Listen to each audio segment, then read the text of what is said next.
So we're recording this, so those of you that have any technical difficulties, or if the material moves too quickly, or you just want to review, you'll have that option. We'll be posting this on the website. The recordings in the past have been very clear, and it shows like a movie. So you'll see the slides from the PowerPoint, and you'll hear the audio, and it works very well. We'll be posting that on our website. So I'm delighted to have you all on board. This concept has been something we've been thinking about for a long time. Locally, we've done what we call lunch and learns, where we've gathered people together to do some training. This is our first international effort, so welcome everybody.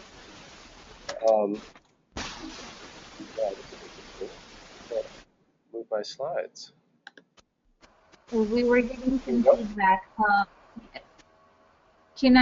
I'm just going to mute everyone myself, just so they know. Sure. I'm going to mute everyone because if we get feedback noise, then the presentation is not clear and we cannot hear the presenter. So everybody will be muted for the duration of the presentation. If you have any questions, please send them through chat. You can send the chat to me personally, Mirabella, through a private chat, or you can send it to that everyone will see. Thank you. And so questions Mirabella will monitor the chat. We may respond to questions during the presentation, but we will certainly have time at the end. And my goal here is to begin a kind of extended dialogue. Some of you have been exposed to some of our training in the past, and so this is in addition to. Others of you are new, and so we're very interested in your input. We'll be sending you a survey to evaluate what we've done. And again, we want really honest feedback. This is our first effort with this kind of format, and we really need to know what works, what doesn't work, the content itself. My plan is to create an agenda over the next 12 months with specific guest speakers and specific topics. And it'll be, if this time works, it'll be at this time, the third Thursday of each month. That's the plan for the time being. I want to introduce Reverend David Martin. He's been a friend for decades. We've had many adventures together. We've collaborated on clinical intensives. David's been on that team for a number of years where people come to us and we work with them. He and I have traveled together and spoken collectively. He currently is a chaplain in a local hospital system. He's also a church consultant. So welcome, David. And, great to be here. And I'm the leader of Eden Counseling and Consulting and Eden Leaders Institute. Let's see, how's this going to work? There we go. And so some of these slides, I'm just going to put them up and you can see them, and we'll talk a little bit about them, but move through. The mission statements you can read at your leisure. It's just to introduce us to those of you that don't know us. But what we're going to do in the next 40 minutes is present information about what we perceive to be the essentials of both premarital, marital counseling and mentoring. And the website, edencounseling.com, is where we have many of the handouts we'll talk about. David will post some more from what he's talking about, and this discussion will be on that as well. One of the first things that, if you're considering starting a program, is to win people over. And so you have to have a rationale. Why should we develop mentoring? Why should we develop counseling? And so here are some facts you can look at that just talk about marriage. And in America, marriage is no longer as popular as it used to be. For the first time, we have 51% of families not led by married people in the last census. And you can see different information about sexuality and dating practices. But what I wanted to point out was that in the second to the last bullet, when I was young, Becky and I married at 22, which was normal back in the 70s. We were 22 years of age, we got married, and so we were beginning our adult life together. So it was the cornerstone of our vision for marriage. And now it's being viewed as the capstone, which is the last stone you put on a structure. After career. Yeah, after career. Yeah. Getting a job, getting an education, getting a house, getting a car, having some life adventures, and then getting married. And the implications are that Christian young adults are foregoing marriage. They're putting it off, but they're not necessarily putting off sexuality. So we have complicating factors in the American culture today. There's also a pessimism about marriage in that people have gotten used to hearing that in America there's a 50% divorce rate, and therefore there's a pessimism about why invest in this at all. That fact is somewhat exaggerated in that the research takes in 1 year's time, the number of registered marriages and the number of registered divorces. It's not good statistics. And it just needs to be understood. So 50% number of divorces per marriages, but there are really lots of marriages that go the distance. And my oldest son is 37. He and his wife, we were just on vacations, said they do not know anyone in their sphere of influence where they live that has good marriage. And that's a real problem because you have the blind leading the blind through life. And so one of the reasons we're doing what we're doing is we want you all as leaders to be successful personally, financially, maritally. And so the topics that we'll address will sometimes be addressed directly to leaders over the next year to help promote health and success amongst ourselves. And this whole concept of marriage mentoring, the marriage mentors benefit more than anybody. So the people that you train to do this will have improved marriages, as we'll show as we move through. So one of the arguments about why have marriage mentoring and counseling is that good marriage improves health, wealth, life expectancy, 7 years for men, three years for women. Men benefit more than women generally from marriage. We find out. But there really is greater life satisfaction and surprising to some in American culture, greater sexual satisfaction within marriage than without marriage. And of course, the opportunity to become an adult. And now even employers are looking at productivity amongst married employees is better than it is amongst their single employees. Oh, interesting. That's good to know. And the converse, though, that bad marriage is bad for you. Women more than men are depressed by bad marriage. Violence toward women occurs mostly in an intimate context. And then you have the issues that pertain to divorce and single parenting, which are really challenging in life. So what we want to do as marriage mentors, as leaders developing marriage programs, is to be able to promote truth. And part of the truth of life is that good things sometimes are hard. And so the value of marriage while going through difficult times and the value that God has for us in our development of character is something that has to be taught and understood and mentored. And the best stories are your stories. When we're able to share, oh, I've been through that. You know, I was going through some really tough times leading my organization. I had people say, oh, that's normal, Paul. You know, you just have to make it through. Well, that's encouraging. So people need to hear the stories of other people. I remember when I was teaching a marriage mentoring class, and the one couple, they'd been married 20 years, but 8 years earlier, he had an affair. And one of the things we talked about as a mentor is you share the good, the bad, and the ugly of your story. And he says, you mean actually tell them about that? Yeah. I said, tell them about that. Right. And that becomes a part of who you are and part of your journey. And we need to see examples of people that have been through some of the rockiest, hardest times and have still made it. David's mentioning one of the key things as you're developing mentors is to help them overcome the myth that their job is to tell people what to do. Their job is really to share of their lives, and in the process, that's what really is transformational. I tell people that are in a tough time, you're developing a good story. When you're through this, you'll have a life-transforming story that God will use to share with someone. And I found in my own life, my best stories are my worst stories. They're the ones that are life-transforming. So here's just some facts about marriage and parenting. I'm not going to go through them all. At your leisure, if this interests you, you can look through it. But there's strong argument for marriage, not cohabitation, which is now the norm in America.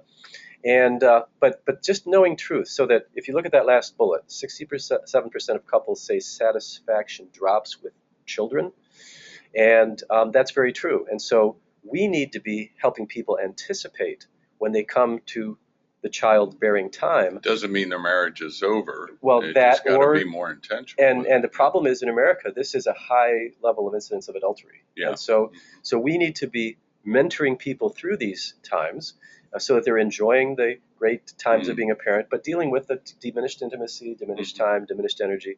So just being able to speak the truth and help people anticipate so they don't feel lost is a real part of marriage mentoring.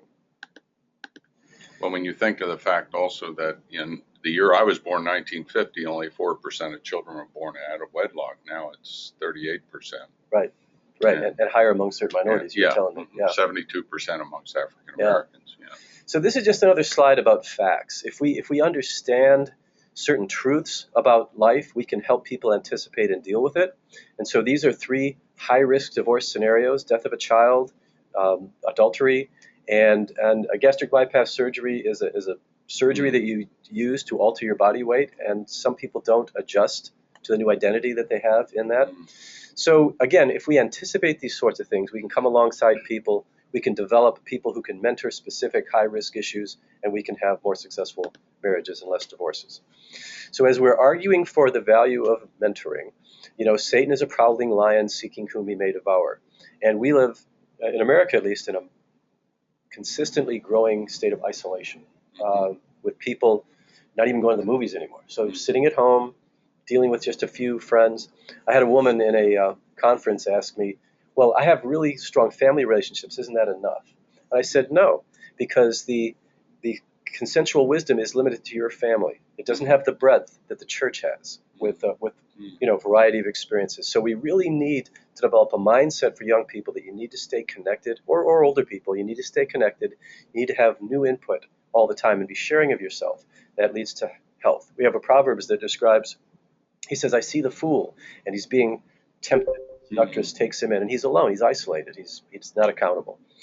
So, and one of the things that really argues for developing people with expertise is the culture, a mobile, transient culture, and people are they expect experts. So they're looking for someone who can help me with this. And so we need to develop this. So these slides have simply been about a rationale for why do this. And what I have here is my view of what would be really, really useful. And my own slide is blocked. Oh, here we go. I can move this. You don't see this, but there's a little thing in my way. So this may be shocking, but I would have relationship mentor training starting at 7 years of age. And the reason for that is, in America at least, our research on addictions goes to show that addictions start developing between 7 and 10, where a child is having a tough time. He begins or she finds something that alters their mood, and they're down on a path that can lead to destruction. Similarly, or specifically, pornographic exposure in America, and it's largely through television and the internet, is as young as 5 to 7 years of age, young people seeing their first images. So, and this isn't happening, what I'm describing here. This is really a new concept. So churches that are starting in high school, young adult, we need to start sooner. So that's my soapbox on when we need to start relationship training. And then a church would have pre-marriage, marriage, and parenting enrichment programs and mentors. We've developed a parenting mentor program so that young children are born into an environment where there are multi-generational people giving guidance. And this is a real vital area because with more broken homes in American culture, people don't have a model for how to parent as well. When we were out in the West Coast in the Seattle area pastoring for 5 years, we found an older couple to be involved in our kids' lives who they had one child who died and never had grandchildren. And they were glad to be surrogate grandparents, and it really made a difference in our kids' lives. Oh, absolutely. I've done the same thing. Becky and I do not yet have grandchildren, and we have a family that we've kind of adopted and speaking into their lives. The three soapboxes I get onto when I'm dealing with church leaders is if we can improve marriages and improve finances in families and improve parenting, we're creating an army for God. And I really believe in the next 20 years that's going to be our most dynamic witness in our culture. Is that marriages and families that seem to be working. Some neighbor on your street will say, man, you guys look like you enjoy being together. What's going on? Right. That's good. Yeah. So there are financial programs. There aren't too many parenting programs that are really good, and we're growing in marriage. But those are three things I'd encourage you all to think about. What do we have going to help people develop this? And phase of life programs just has to do with normative stuff. Helping people understand what happens in midlife, what happens after your children are gone, what happens in our older years. We need to be leading people to be productive all of their lives. The whole concept of retirement doing nothing really leads to death. There's a 5-year span after retirement that's high risk for death because people don't do anything meaningful. I see it in the hospital all the time with people who end up having major health issues in those first couple of years after retirement who have been pretty healthy their whole lives. Exactly. Whoops, I just made a boo-boo. So what this is about, let me see if is about some research. And we're not going to go into great details here, but if you want to, I'm blocking on the name, the primary researcher in Minnesota. David Olson. If you want to Google him, you'll find all the stuff that I had to dig up to show these kind of stats. So this is research done with their particular program, and it shows that the mentored couples, so this is a marriage mentor program, the mentored couples' marriages improve. And that's kind of the highest value you can give volunteers is giving them an opportunity to experience success, and then they want to share that with others. So this just is data showing this progress. There was a 10-year program done in this South Hills Church in Abilene, Texas, and they had a phenomenal success in that they experienced a 99% success rate for 320 couples. So went through their program. So compared to the national statistics in America, this is phenomenal. And this is a direct result of having an effective parenting program for a decade. So all of this is to argue for your own thinking and for bringing others along. And I think the one point on that statistic is saying, it was a 12% canceled marriage. That's why in the premarital program, cancel divorces, you mean? Yeah, divorces, yeah. But then even in the premarital programs that I've been doing in churches, I always encourage them to invite pre-engaged couples. When they're in the early stage, when they're not planning for a wedding, they're thinking about a marriage. And one year we had 18 couples and 4 of them broke up at the end of class. It's better then than later. Which we consider success. That's success. Yeah, better a broken engagement, pre-engagement than a broken marriage. Yeah. Absolutely. And so, again, this slide is just arguing that if you want a good marriage, make that a focus of ministry and your marriage will improve pretty much invariably. I mean, it doesn't mean it'll be easy, right, but you'll develop skills and strengths. So let me shift just quickly in terms of introductory comments from helping people start a marriage to dealing with distressed couples. And restoration or recovery or rehabilitation or resurrection are terms that I use when marriage has really reached a dead point. And marriage counseling by itself is worthless. The statistical argument, David, is that only 10% of couples who get traditional marriage counseling improve. And so you might as well not do it. It really is a waste of time. We experience 90% success, and that's because people are in community. They're in churches, there are people caring for them, praying for them. And so that's why this formula of mentors representing the Christian community and counselors in distressed couples will lead to restoration. Proverbs 15:22, plans fail for lack of counsel, but with many advisors they succeed. I think this applies to marriages, parenting, many, many advisors. We've literally seen miracles, 99% probability divorced because of the multiple issues. And even in the midst of the counseling, it often is that outside voice, the mentor, the friend saying, well, you can do this, let us come with you. That is a success. You'll see names on this slide. Zonizer is a family that invited Becky and me into their home while we were graduate students. They were strategically inviting us to join life with them for 2 years. And he mentored me incredibly, my theology, my sense of ministry. The Allmans are a couple, she's still living, he's deceased. They in their home, on their own volition, they just started inviting young couples in. They had as many as 80 people in their house at a shot during periods of time. They've mentored hundreds of couples, just kind of spontaneously. And they are viewed by these couples as spiritual parents, really, really powerful impact. So as you're contemplating your own ministry, your own call, reflect on your own life. Who helped you develop to be who you are? And you'll come up with a list of people, parents, relatives, other pastors, teachers, and you'll reflect upon the need for community, this huge value that we have this with others. David speaks into my life constantly. You've heard him shoot some statistics out. And so he'll keep me up to date as to what he's been reading. And that's just really valuable. We pray for each other. We encourage each other. He's part of my cord of 3 strands from Ecclesiastes 4, people that are your lifeline. We all need that. It's really, really important. And it's becoming more and more rare in our culture, hence the need to develop this stuff. So let's shift into what you might teach. A few minutes on content, and we're not going to get specific with any of these things today. I will reference a video that we'll get up real soon. It's in. We'll be posting one that was translated into Romanian, so that there's English and Romanian in the same content, and we'll post both an English and a Romanian PowerPoint, so that this can be viewed and shared. Feel free to share this with people. But all these things you see on this slide are specific exercises and content that we teach whenever I'm doing marriage mentor training or premarital counselor training or marriage counseling training and counseling itself. These skill sets are essential. You really have to empower people with the ability to communicate, manage their own emotions, solve problems, regulate deep-seated, difficult emotional kind of triggers. And so there's all this works on that. We don't do premarital counseling when people are abusive to each other, when there are unregulated addictions taking place, when there is untreated psychopathology, just because the brain can't function well. And so people need to get better before they consider merging themselves to another relationship. Two halves don't make a whole. Two halves make something else broken, right? Right.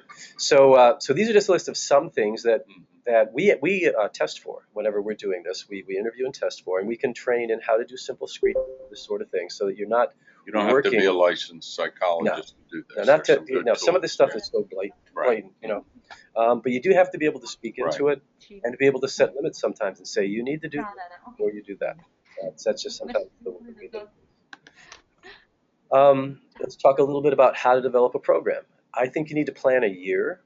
Once you've conceptualized what you want to do and once you've conceptualized who you want to train, then you look at 12 months, and you hopefully can get more than one couple in it, so that there's and it's really important in your first generation to handpick those people. Yes. And don't ask for volunteers. You start. Well, depending on how you go about it, you can have group A and group B, but your A list needs to be people that you believe have the capacity. So these are the things that you need. Mature, not necessarily old. You can be a mature 30-year-old and have great value with your peers. But if they're dealing with significant crisis and significant brokenness, they will have difficulty being objective, and so they will tend to play out their issues on other people. So they need to be either healthy or really well on the way to healing. They have to be willing to commit. They have to have the capacity to commit both to the training and to the activity itself. And then they just, these other things: wise, patient, empathic, and non-judgmental is a biblical concept. We are not to be judges of each other, and that's a mindset. You have to take people from, I'll tell people what to do and they'll be healthy, which was me in my early training. I went into counseling because I was going to tell people what to do and be God's voice in their life, which sometimes happens, but more often than not, it's coming alongside and tolerating a certain amount of dysfunction with them while you're bringing them to wholeness. So we have to have discernment as to when to speak, when to be silent, when to be patient. And some of that you can't train easily, at least quickly. So you look for people with these characteristics. Then you set up classes, the duration of which and the frequency can vary. But I think I've done this in full day workshops. But I think better is weekly training over 6 months. So it's mostly didactic. They can assimilate a lot more. Yeah, you do this over time. And we've done a thing where we've had a mix of full day training and then follow-up classes. But they have to practice. The main thing here is they have to do this stuff. Authentic leadership means that you're living this life. And so what training typically does is give people a common language, a common way to discuss it, so that when you deal with a couple, with as a leader and as a mentor, you understand each other. And even a part of the actual training, you stop and have periods where they do practice exercises. In the training. In the training itself. Yeah, a 90-minute training will typically be 20 minutes of content. A little fellowship time, and then a good 45 minutes of working on something plus questions. That's real typical as you move through teaching specific things. You'll be surprised. You have to teach people how to greet. Maybe not your first class, but by your third class, you'll be teaching people how to greet, make other people feel welcome. You'll be teaching people how to use body language. You'll be teaching people how to host, how to listen. These are some basic things that have to be reviewed in these training. And then you want to have some couples lined up so that before the year is out, people are actually doing something. And you want to have a small enough class so that everybody's doing something before the year is out. So you need to anticipate how many marriages are we looking at? Where's our pool of workers going to come from? In America, for decades, psychology has been the most popular college major. Practically speaking, you can do nothing with a psychology degree. And so people end up doing something else. I was actually asked to, in one local church, to lead a training for mentors, which I was willing to do.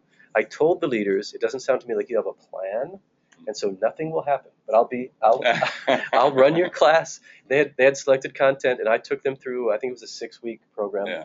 People were excited. They loved it. And then a few months later, how many are you mentoring? Well, we kind of forgot about that. That kind of.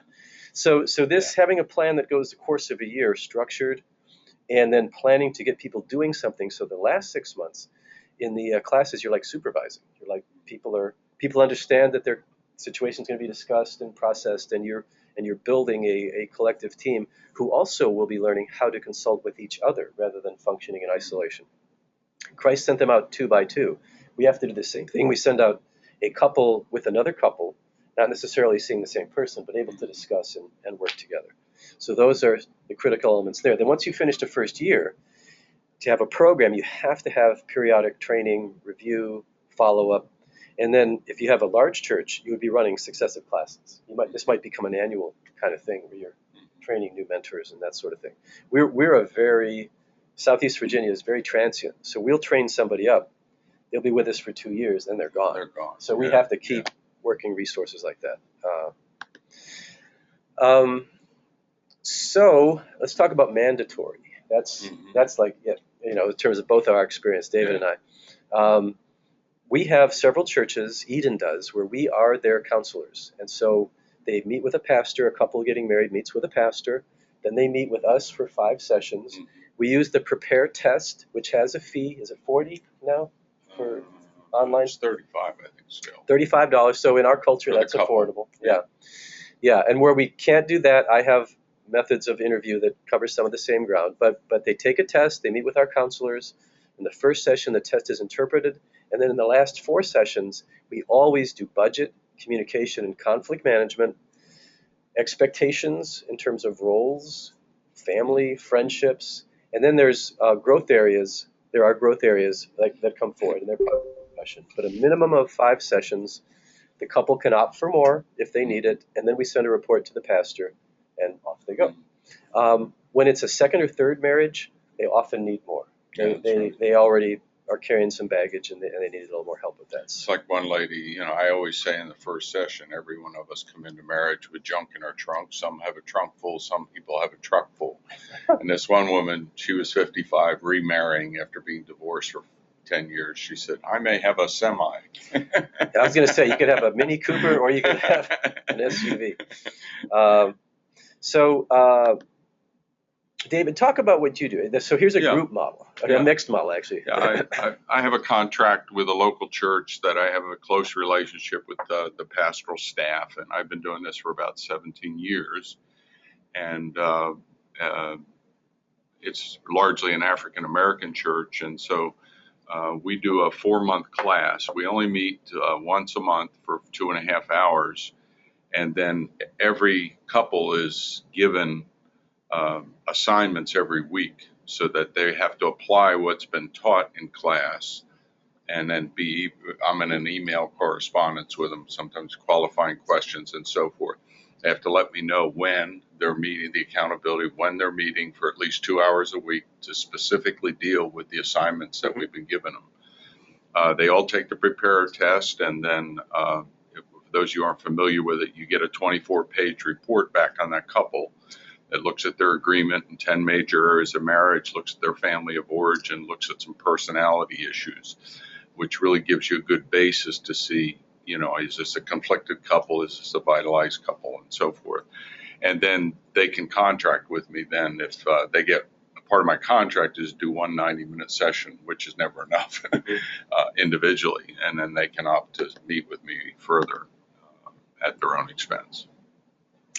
So we wanted to just let you know there are different ways to go about this, but you need a plan, you need a structure, and then it becomes part of the culture of your church, and can really be extremely Now the part that I think is going to be critical in this context is to add to it the mentoring piece. I did one mentoring training, but it didn't have the follow-up to be consistent, because for a lot of African Americans, I'll hear them say, Pastor, I understand the principle. I just don't know what it looks like. I've never seen it modeled. Right. And the mentoring component, those who have gotten the mentoring do so much better. And there are studies that show even in marriage counseling, if you add a mentoring component, success rate exponentially goes up. Right. Yeah. And I would say that at least the churches in my circle of influence are doing much better with premarital counseling. Yeah. And so here's another message I would say. Do something, even if you do it only half well is better than nothing. Well, and I think in the marital end, a lot of times what I call it, I have a little program I do for couples called Marital Tune-Up, and I call it marital coaching. Mm-hmm. You know, because they're not necessarily in extreme Stress, crisis, right. but they realize, like one couple, they all of a sudden realize their last kid is leaving for college, and they've been so vested in their kids Mm-hmm. that they haven't been intentional Mm-hmm. with their marriage, and they saw that there's a potential crisis over the horizon here, and they need to deal with it. Okay. It's good. It's good. So, in my opinion, the perfect program would have a well-integrated mandatory. Oh, one word about mandatory. We have a church. A little story. This is true. We had a church that we work with and been working with for years, and the pastor said to me, "Paul, I have an older couple. I'm not going to require premarital counseling. They're wise. They're mature." Because we'd had already 10 years of doing all their couples. And I said, "That's a mistake." and 3 months later, he said, "That was a mistake. They had as much problem as everybody else. Yeah. They were in their 80s." And he said, "Oh, what could they possibly need?" So anyway, mandatory. You got 80 years of baggage. Yeah, and people won't do it. If it's a voluntary program, they won't see the need. They won't do it. So it really has to be mandatory. One of the rationales regarding that is I've heard pastors say, "Well, if I'm going to be responsible for marrying them, I'm going to accept responsibility for really preparing them for marriage, not just the wedding." Right. And that I think there's a good rationale. And statistically, I can't remember the statistic. The number of pastors are now requiring that has quadrupled since the 1960s. Right. That the recognition. I mean, as an ordained minister who's done hundreds of weddings, but I feel deeply responsible when I stand before God and these witnesses bringing this couple together. Right. So here's a point I hadn't put in here. As a pastor, I think those of you that are pastors, you have a responsibility to decide what God has called you to do to serve your community. As a counselor, I don't try to judge whether a couple should marry or not. And so when we send a report to a pastor, we do express concerns. This couple needs to work on communication or conflict management or their budget, but we don't judge. We don't try to dissuade them. So when people have left one of our counseling sequences and chosen not to marry, they've come to that conclusion. It's become evident that they are not ready to marry. And as we said earlier, we consider that success as well. So a mandatory program for premarital marriage, parenting, and then church-based mentors who have been trained and can work with both marriage preparation and distressed marriages. And then you have outside resources. This is one of my soapboxes, is that when a church invests a lot in hiring professional counselors, it's an asset that is expensive. And because a professional counselor can only really serve 20 people a week. And sometimes people minimize what their influence can be. Well, we got a professional for that. And so we don't involve others. We don't involve others. That can be a risk. And that's kind of the downside. One of the sister churches to this other church, their pastor actually requires, as a part of membership, they require you to go through Financial Peace University, Dave Ramsey's course on getting out of debt, managing your money. That's good. And it's transformed their church. Right. When they bought their church building, they paid cash. Their first group of people they ran through it, they had 38 households who combined had $700,000 in unsecured debt. At the end of 3 months, they had retired $200,000 in debt. Fabulous. I mean, just fabulous stories. Right. But they actually make it a part of membership. If you want to be a member here, you got to get your financial house in order. So when I'm talking to church leaders, I say invest in staff, develop your staff who can develop your volunteer source, right. which empowers people for ministry, and the impact is much greater than someone who does what we do, sits in an office and does that sort of thing. Now, you may be in a community where the only way you can bring a Christian counselor in is to hire them. That was the way it was in the 80s, back here in America. So I'm not saying you shouldn't do that entirely, but try to network if you can, if you have local resources, so that your resources are focused on developing your people within the church. So here are just some things that Eden does. And David does prepare enrich training, right? You do that sort of thing, and you can also do it online. If you're in Romania, this is probably not practical, both from an economic standpoint, and I don't know if they have a Romanian version. So that's where we get into. I have structured interview training that you can, if you look at 4-session marriage counseling, where I assess the couple during an interview, and then I use some other short skills like the DISC and the Myers-Briggs short versions that are free online. And I think we found one in Romania, version Like of a the Kersey. Kiersey. Oh, okay. Yeah. So then I'm looking at personality and stuff. So there are different ways to assess. We find the Prepare Enrich very efficient for us, and for most of our people, it's cost effective. It's effective for our time as well. But there are different ways to do that. So these are some things that are available. And then I'm just going to show these slides just so that it ends up on the tape. Just some books that David and I use, and we're old, so some of these books are old, right? Yeah, but it doesn't mean they aren't good. They go back a few years. And some of these books, if you go to half.com or Amazon used books, I mean, you can get them for just a couple dollars. I mean, really, really inexpensive. Any favorites on here that you? Well, I just this past year read Tim and Kathy Keller's book, The Meaning of Marriage, and it is phenomenal because 60% of their congregation are single, and this was a series he preached that still outsells everything by a long Very shot. Powerful. Because I know in my first premarital class when I said, "What do you think the purpose of marriage is?" Because my underpinning of that, if you don't know the purpose of something, you'll exploit it. And so some of the answers you hear to make me happy, I said, you just set her up to fail you. Right. No, that's good. That's good. Because if you don't, and that's why this is so good, because it's full of sociologists, research, psychologists. He just fills it with good research behind where we are with marriage in our culture, and then making sure that we have a biblical understanding of what marriage is really about. So I'm seeing some chat. Mirabella, can you hear us now? Go ahead and break in. Yes, there was a part where the sound kind of broke off and it was not very clear, but it has cleared up. It's fixed now. And I don't know if that was just somebody else as well. So we're recording this, so if there are gaps, and I'm recording out a separate audio thing. We'll review this and make sure that it's accessible to everybody. So. Okay. And again, I'm a reminder, if you're having thoughts and want to just shoot us a chat, and we're just going to wrap up here in a minute and answer questions, and there's few of us enough that we'll have some open mic time today, so that'll be good. Another series of books is here, and I failed to look up a couple authors, it looks like, but you can find these books. The last several are secular books, they're not Christian authors. John Gottman is one of the world premier researchers in marriage. And all these books, I think, could be read by couples, right? As well as for leaders. So these are all useful resources. I don't know which have been translated into Romanian or which other books might be available.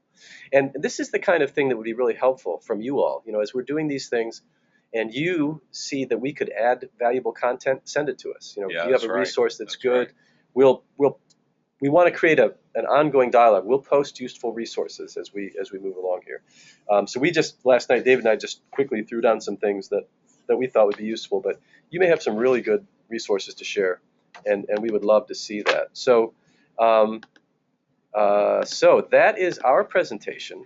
Now what we'd like to do is in fact, I'm going to close the screen out so I can see myself.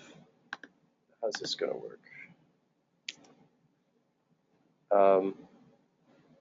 So do you see David and I now, Mirabella? Yes. Yes, we can see you. So we don't have any questions written. So let's just field questions. And so I'm not quite sure technically how best to do this, whether we just unmic everybody or whether they can mic and unmic themselves, right, Mirabella?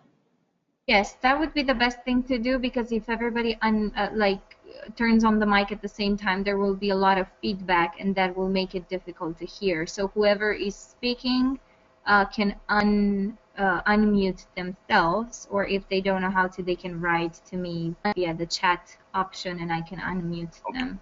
Who's first? Well, let me just say this. It doesn't just have to be questions. I mean, if you have had good experience and want to share a different approach, that would be awesome too. So it could be a question, or it could be a comment, or something in addition to what we're doing.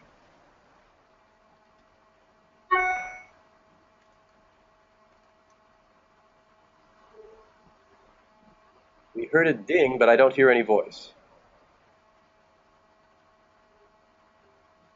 Everybody's mics are muted, so if you want to say something,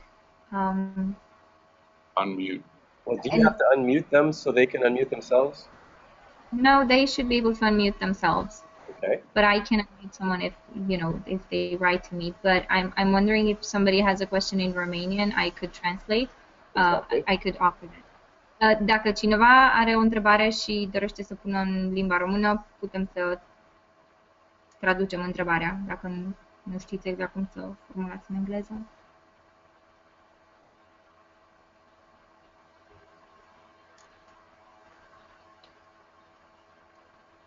I want to make sure it's not just technical problems. So let me do this. Someone that I know, Liviu, can you unmute your mic for a minute? Okay. Sure. We can speak. All right, good. So let me ask a question. Liviu, you're a small startup church, right? Yes. As you're listening to this presentation, what from a pastor's perspective are some of the challenges, just as you've been processing this? Well, we already have a couple of young couples with us, so none of them were before going through a preparation regarding their family in a very let's say in a very didactic way. Mm-hmm. So now, after me and my wife getting trained through the course, should we do something? I mean, probably we should.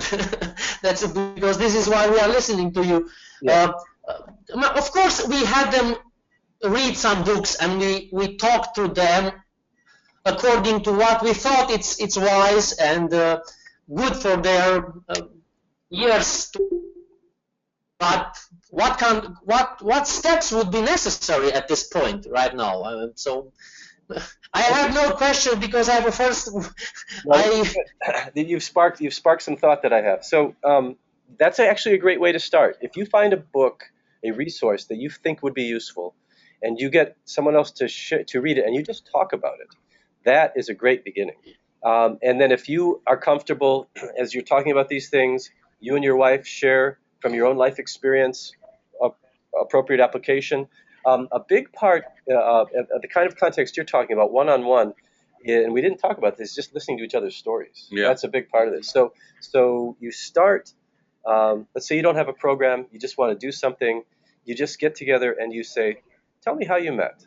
Tell me what your dreams are. You create some questions. And everyone kind of shares their story. You Right. just kind of go around, let's say it's 4 couples, they each talk about, what's one of the funniest things that happened. Keep it light initially until you develop some relational trust, and you have more relational capital, One of the obstacles that every couple has to overcome is their own sense of pride and shame, and the risk that it feels to be transparent. And this is true of the mentor couples as well. Right. I mean, we have to be comfortable with our own story so that we can share it. Mm-hmm. And so it often begins, as you said, lighthearted, get together, have some questions planned out. When did you meet? What is your dream for 5 years from now? What do you imagine will be the greatest joys of marriage? And then you kind of move into some potentially negative. What do you imagine the biggest challenges that you'll face? And then you can ask questions about who do you know? Who do you know? But you have to model transparency yourself. Absolutely. Right. Is that, in other words, if you as the leader are willing to be transparent, then you create more of a sense of safety where they're saying, wow, if the pastor's willing to share some of the dark side of his journey, Absolutely. it makes a huge difference. That's an important point. Anytime I'm training or teaching or coaching, I will share personal stories. Yeah. And they're often not flattering. So No. they're going through rough times. I've people that get to know me, I'll joke about my personality quirks and things like that. That's just a level of comfort. But if we're comfortable exposing, revealing, they will be as well. So I think it's a good start, Liviu. I mean, you start with some content, maybe you just think of some personal ways to connect them around the content, and you see where it goes from there. That's good. Anyone else have any thoughts or comments?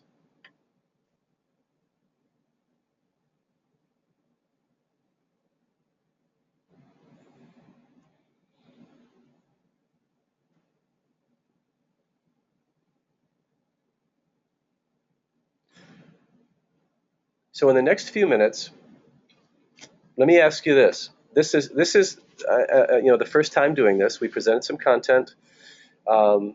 It's very much something that David and I are involved with a lot, and other topics that we could talk about in the future are. I have a small presentation called "Recovering from Marriage Disasters." We can talk about specific elements of this. This was kind of an overview. We could break it down more. We can talk about some personal things for leaders. We have a lot of content regarding leadership stress, pastoral stress, stress management. I have friends that are experts in many areas. So either using chat or just coming on live one at a time, what kind of content would be useful, do you think?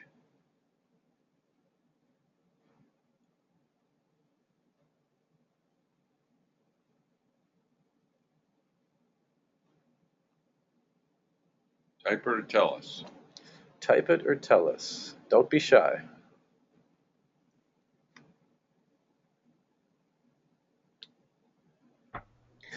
And the questions I'm asking can be ongoing. You've all been connected with email to Mirabella, and we can certainly, you can think about this. We're going to send out a survey asking these same questions. So I just wanted to give you a chance here in the moment to respond if you had something on your mind.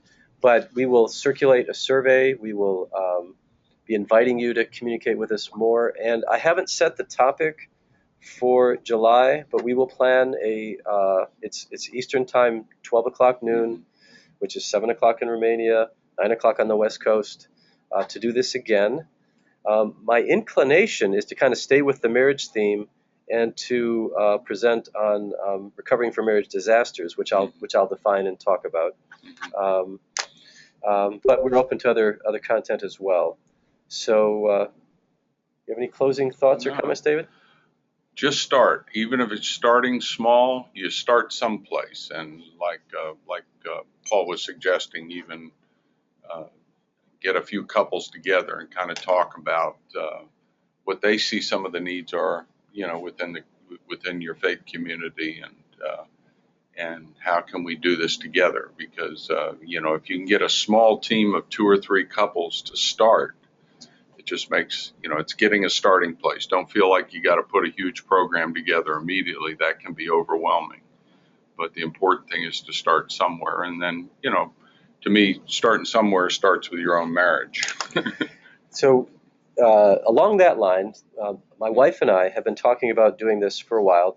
We're so busy, it's kind of challenging. But we have some strategic young leadership couples in their late 20s, early 30s that we plan to invite into our home, invite them to just come once to try it out, but see if they'd be willing to commit to monthly contact. And it would be probably 2.5 hours long, and we would have some refreshments of some kind. It would be in our home, probably 6 to 8 couples, and some of whom know each other, all of whom know us, and we will tell them our goal is to get together and just talk about life, and our focus is going to be the marriage of a leader, because that's right. All these people are leaders, and the format would be very informal. They'd come in, we'd have some snacks, some beverage, and then the first meeting, I typically go around the room, and I think breaking up again. Yes, Mirabella? You were breaking up again. If you can repeat that last, I don't know if anybody else heard, but I couldn't hear. Okay, I'll back up to content. So we would invite them in, have some snacks, and then we'd be sitting in a circle in our living room, which is large enough. It's tight to get that many people in, but it's cozy, and just some opening questions of very often, how did you meet? That's a real common thing to share early on.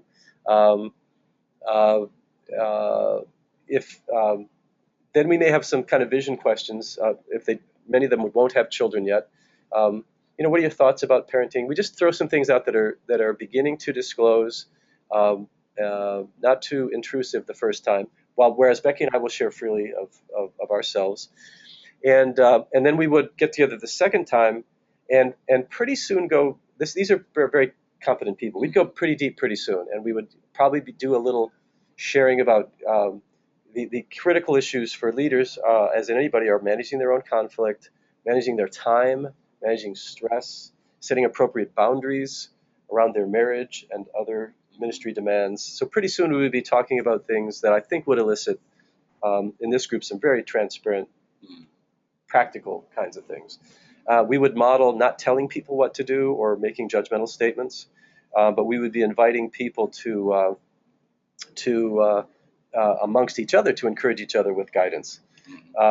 Connie just writes, a session on developing a culture of healthy marriages in the small life groups. That's a great concept, Connie. We can certainly take a look at that in the future. Appreciate you sending that in. Small group development is critical, and what I find is that we consult with some pretty large churches, and they're really proud of all their small groups. I just had a meeting with a board of elders who said, we just realized that in the past 5 years, only one group has ever done a Bible study. Yeah, the fellowship group. They're all having fun. They're all having fun. Yeah. So that's the balance of relationship and content is challenging. So that's a good topic. Thanks, Connie. So go ahead, David. I'm sorry, I got to run. I have a patient going into surgery that I need to see, but it's been a privilege being with you folks today, and look forward to seeing you again. Have a blessed day. All right. Well, bless you, David. He's on call and got a call a little while ago, so he's going to go do that, and that can happen to anybody who's in ministry and leadership. He's already gone, but I want to thank him for joining us, and his work is just 5 minutes from here, so he popped over and did that. And so as we wrap up, I appreciate your presence. Do let us know how we can serve. That's our primary goal, is to serve in a way that has value, and we won't know what value there is. I mean, I have some idea of what I think has value, but that may not be right, and we want to be open to dialogue and discussion. So I'm going to go ahead and draw us to a close, unless there's any other last comments that someone wants to make. Don't want to close the door too quickly. Regina asked, can we do a webinar on leaders working with couples dealing with stress and time demands? Absolutely. Thanks, Regina, for asking that question. We will add that to the list. I think we all need to review the topic of personal stress and personal boundaries and health, and so that we can lead others as well with that. So I appreciate that. Always good to hear from you, Regina. Thanks for joining us. And as we go along, I didn't know today how much time to spend introducing people, but there's some really great people in the group that are watching right now, and I appreciate you being here. We'll be tapping some of you for content in the future. I'm quite sure if you're willing to participate as we move forward. So Mirabelle is posting her email to make sure that everybody has that handy. We want to remain in dialogue. I have great intentions, but I get really busy. So that's Mirabella her title is communication specialist. She's the one kind of in charge of all this stuff. So feel free to CC her on almost anything you send to me, unless it's really personal and you want to keep that private. And I'm willing to have private conversations with any of you. We call them safe conversations. If any of this stirs stuff and you want to talk, happy to do that. So we're wrapping up on time. I'm going to close in prayer. Bless you all. Every time we add people to relationship, you become part of our own prayer, reaching out to the Lord, asking Him to bless you and encourage you and strengthen you. So be blessed today. So let me just close in prayer. Heavenly Father, I'm grateful for the folks that have joined us today. I pray for their ministry, for their families, their personal lives. May they each of us be challenged to be healthy in our heart and our soul, our spirit, our mind, drawing close to you and encouraging one another to love and good works. Give us the strength to do that.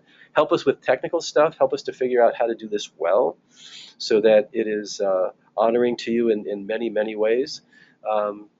Give us guidance. Give us the kind of discerned counsel that would help us do this well, just as we need that in everything in our lives. Help us to not be ashamed to ask for help. Help us to be authentic leaders in all that we do. We pray this in Jesus' name. Amen. So bless you all. Whatever you're about the rest of your day, may it glorify God. Take care. I'm going to sign us out of this meeting. Feel free to respond with future correspondence, phone calls, texts. Thank you so much. And some of you are posting thanks. You're all very welcome. You're very welcome. God bless.